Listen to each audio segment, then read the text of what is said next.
Olá, gente, tudo bem?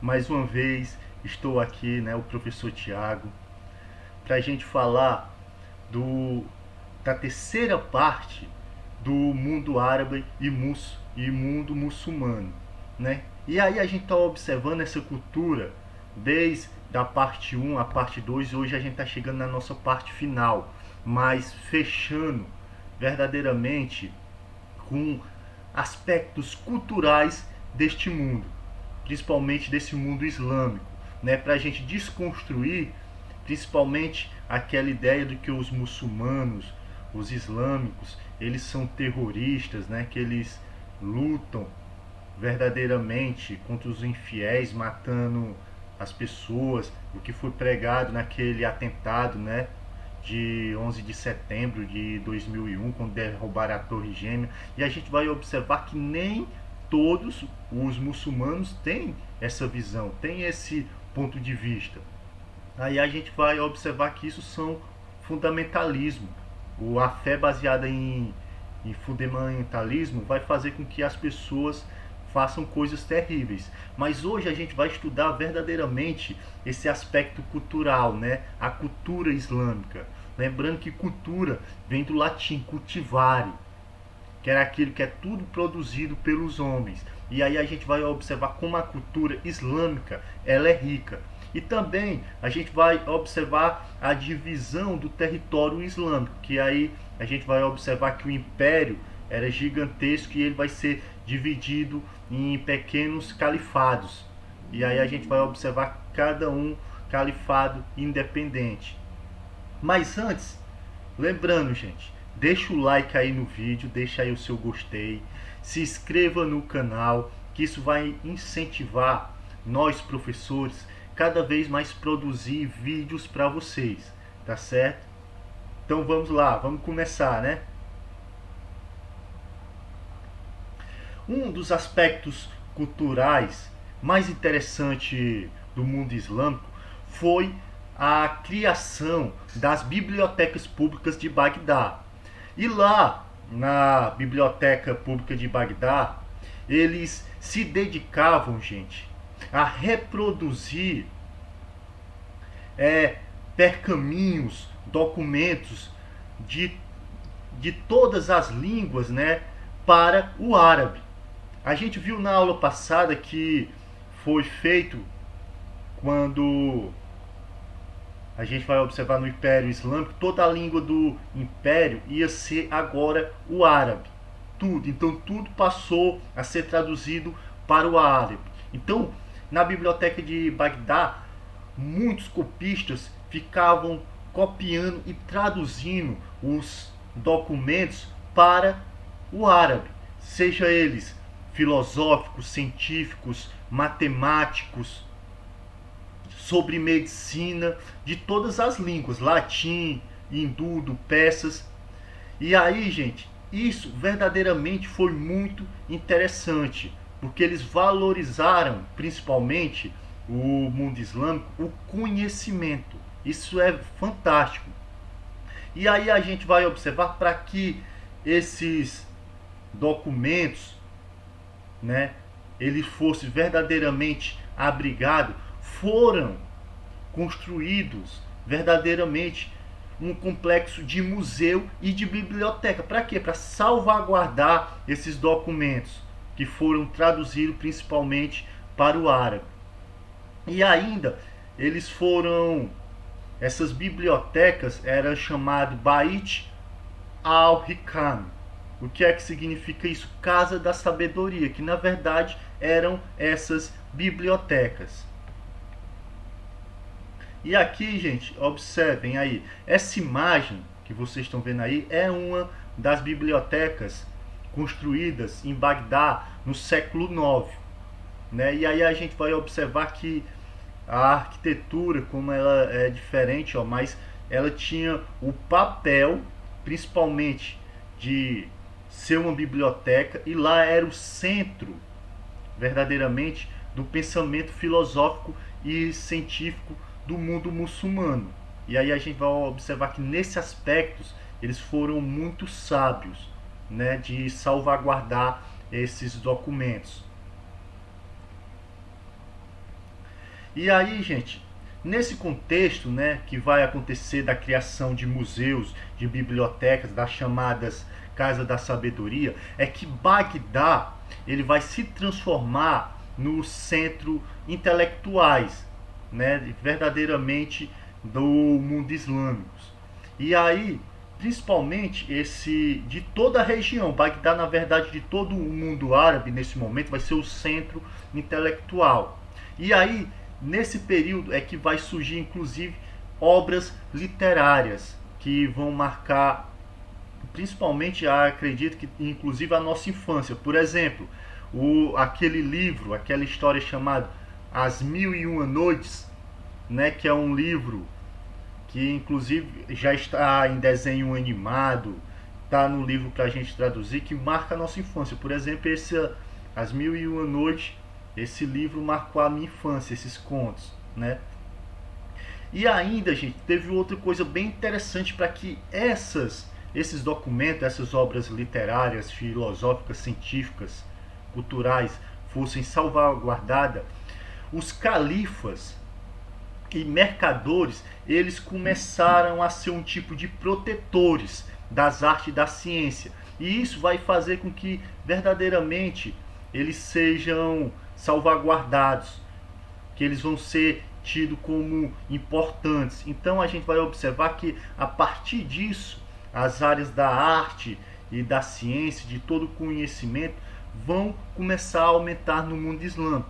Inclusive através da proteção dos califas, dos mercadores sobre a arte, sobre a ciência, vai surgir novas áreas do conhecimento, novas técnicas agrícolas, né, de produção de alimento, vai ter novos métodos de construções, principalmente de canais e de irrigações, que isso vai favorecer, gente, principalmente o aumento, inclusive depois da população. Tem muitos, já que a maioria ali da Península Arábica, se a gente for notar, cerca de uns 80% seja apenas deserto.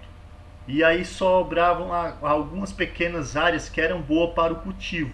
Então, com isso, eles começaram a se estabilizar, né? Tanto que a agricultura e também com a irrigação eles começaram a produzir alimentos, principalmente que nas condições de deserto é muito difícil. E aqui, gente, é a obra literária que eu acabei de falar com vocês, ó. Vocês, quando estiverem lendo, assistindo esse vídeo, vai estar o QR Codezinho aí para vocês, ó, A Mil e Uma Noite, pronto para vocês baixarem e lerem. Então, conversem com, inclusive, um professor de vocês de literatura e vamos juntar, né? Aí fazer uma diversidade maior, juntar história e literatura para a gente falar desse livro é muito interessante. Então leiam esse livro, ele é um aspecto fascinante da cultura islâmica, tá certo? Tá aí o QR Code, vão lá abaixo. Eu indico para vocês lerem esse livro. Também, gente, no aspecto cultural e científico, eles foram bastante avançados, principalmente na astronomia.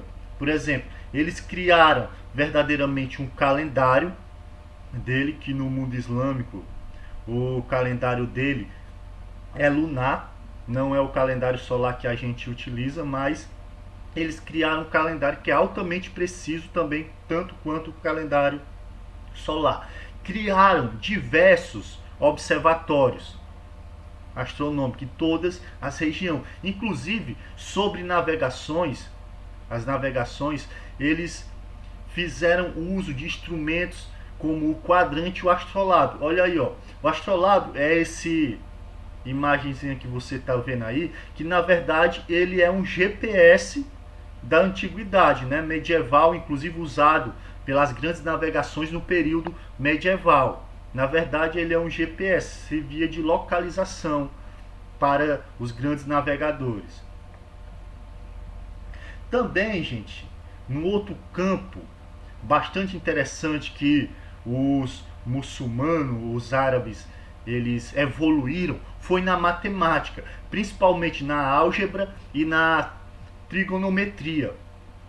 Principalmente eles usaram o nosso, vamos dizer, os nossos números que a gente usa hoje é chamado de índos arábicos, né? Porque foram inventados verdadeiramente pelos árabes, eles juntaram os números arábicos com os números hindus e aí surgiu esses números que a gente utiliza hoje na matemática, que é o indo-arábico. Que aí a gente está observando à direita a evolução, por exemplo, se a gente for observar. Aí se a gente está observando os números hindus, o primeiro, ó, aí depois no ano 3000, qual eram os números utilizados pelos hindus. No ano 500, ó, já está um pouco mais parecido com os números alfanuméricos que a gente usa hoje. E depois, ó, no ano 900 depois de Cristo, os árabes, eles também começam a utilizar, ó, depois os árabes lá na Espanha, no ano 1000 depois de Cristo, ó, utilizando esse número. Aí depois, ó, os italianos chegam no nosso número, os alfas numéricos hoje. Então a gente vai observar que na matemática eles evoluíram bastante. Também, gente, eles evoluíram bastante no conhecimento sobre física e mecânica. Por exemplo, eles construíram balanças altamente precisas, principalmente se a gente for observar, eles eram mercadores, né? Vendiam mercadoria, então eles precisavam também de uma balança. E também criaram moinhos de águas, que também se viu principalmente como, vamos dizer assim, produção de alimento, de irrigação, que era muito interessante para a sua época.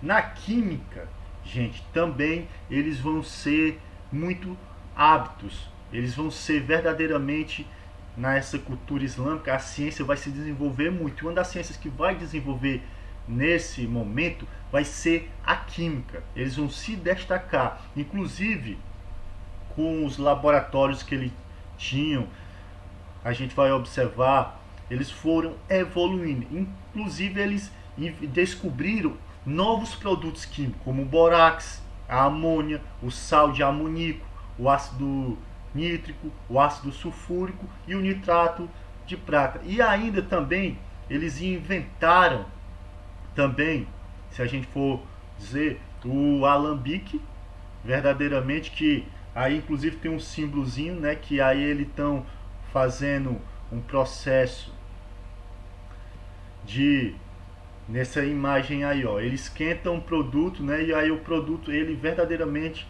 se transforma em outro, né, a destilação que eles estão fazendo, e isso é bastante interessante.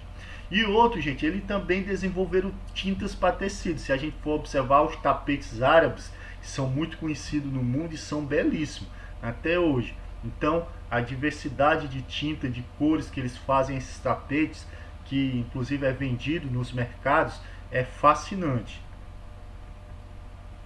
Outro, gente, na ciência que foi bastante interessante, foi a medicina. A medicina eles evoluíram bastante, inclusive em diagnósticos. Principalmente eles foram os primeiros a relatar que o estado emocional da pessoa, né, diagnosticar, poderiam causar certas doenças, o estado emocional das pessoas. E também eles foram os primeiros a descobrir as doenças infectos contagiosos, que eram transmitidas por contágios, né? Por contato físico, pela saliva. Então, se a gente for observar como a gripe, né? Que você dá uma espirra ali, fica a bactéria lá, e aí, bactéria não, o vírus, aí você encosta, se passar no rosto, você se contaminou, né? Então, inclusive no contexto que a gente está hoje, que é um contexto de pandemia, que a gente tem que estar verdadeiramente preparado, usando máscara, inclusive álcool em gel, a gente tem que se prevenir constantemente, né? Então a gente vai observar que eles foram o primeiro a descobrir isso. E aí que a gente se previne até hoje, né? Outra, gente, foi na arquitetura. A arquitetura muçulmana é belíssima. E aí, se a gente observar aí na foto, a gente está observando, ó,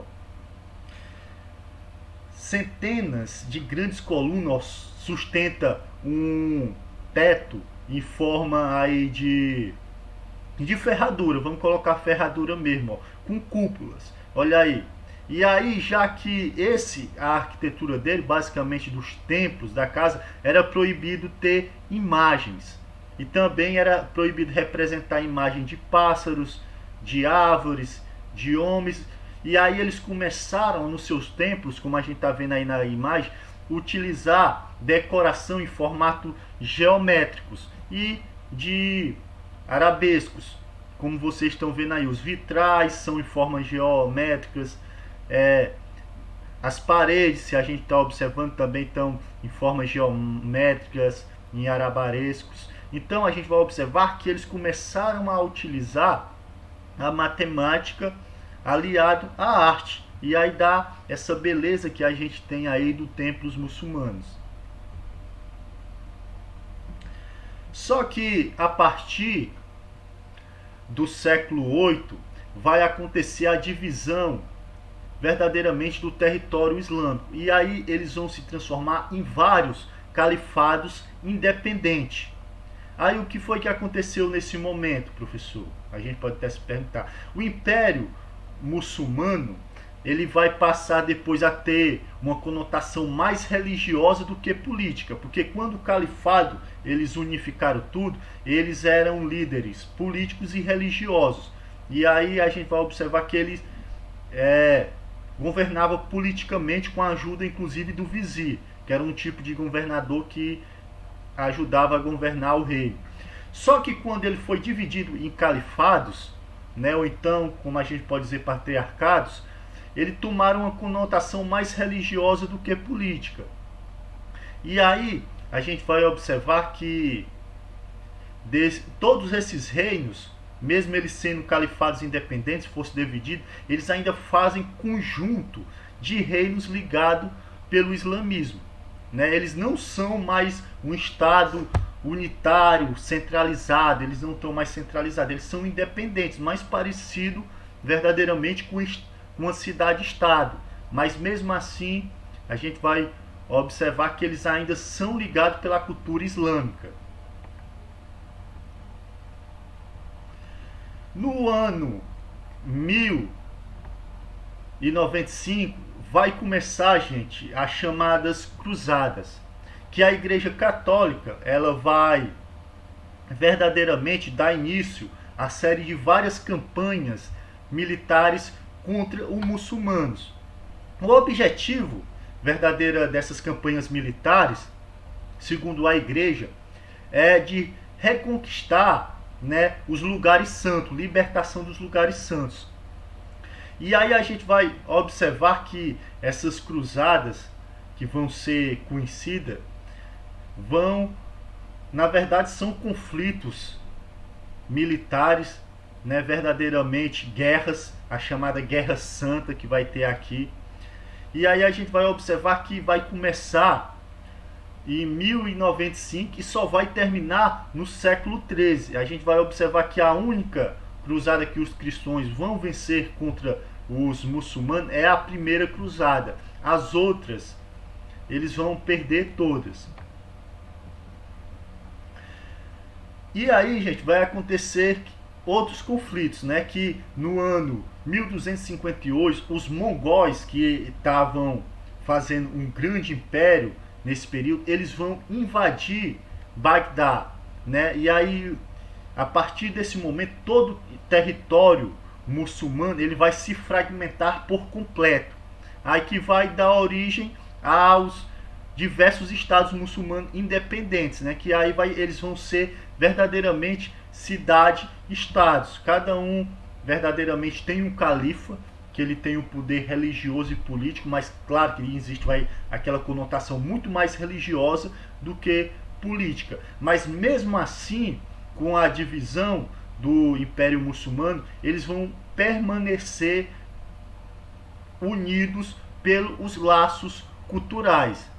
Mesmo depois, se a gente for observar, de toda essa fragmentação, a sua cultura não foi destruída. Eles permanecem com a mesma cultura até hoje. Bem, gente, a nossa aula chegou ao fim nesse vamos dizer, nessa tríade, né? Esse capítulo que a gente dividiu em três, falando da cultura muçulmana, que é riquíssima, belíssima. E aí a gente acaba de terminar hoje. E eu quero agradecer a vocês por estarem verdadeiramente nos ajudando, nós professor, que nós estamos produzindo esses materiais para vocês. Vocês estão assistindo, estão colaborando, fazendo atividade. Obrigado, gente. Isso mostra o desempenho e a força de vontade que vocês têm de aprender esse conhecimento, tá certo?